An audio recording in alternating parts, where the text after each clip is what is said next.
In piazza Garibaldi Gigi Riva è stato derubato il cellulare, ha fatto un'offerta a un ragazzo straniero e nell'abbracciarlo è riuscito a sfiargli il cellulare.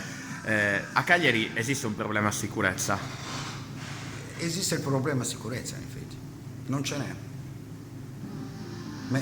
Il poliziotto ha ragione, alla fine, cosa deve rischiare? La sua pelle, che si mettono tutti assieme questi di colore e lo ammazzano a colpi. Cosa può fare? Lui non si può difendere, non può sparare, non può fare niente.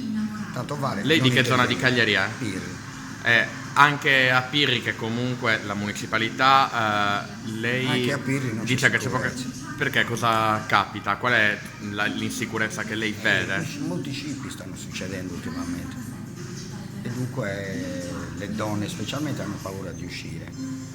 L'uomo, anche se è uomo, se lo prende all'improvviso, cosa può fare? Non può fare niente.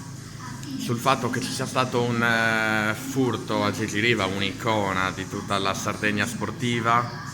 Questo non ti so rispondere, cioè Gigi Riva è un personaggio, però può capitare a chiunque, non perché lui è un personaggio dobbiamo prendere da lui, no, capita anche a persone normali e dunque la sicurezza deve intervenire per tutti. Lei di Pirri ha parlato di scippi e tutto, ha visto appunto qualche episodio che è capitato, No, personalmente io non l'ho mai visto. però lei comunque dice di sentirsi insicuro.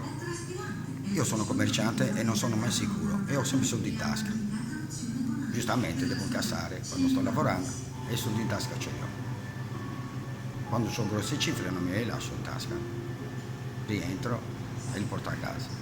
Ho un debitato, se ti rubano 100 euro se ne vanno a quel paese e basta. E l'insicurezza è più dettata dalla presenza degli stranieri o in generale?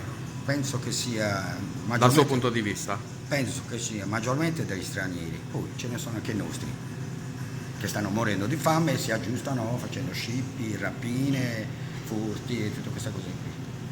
Quindi, tirando le somme, Cagliari dal suo punto di vista di commerciante di Pirri è una città insicura. Esattamente. Lei è il signor? Claudio Cognome? Vincis.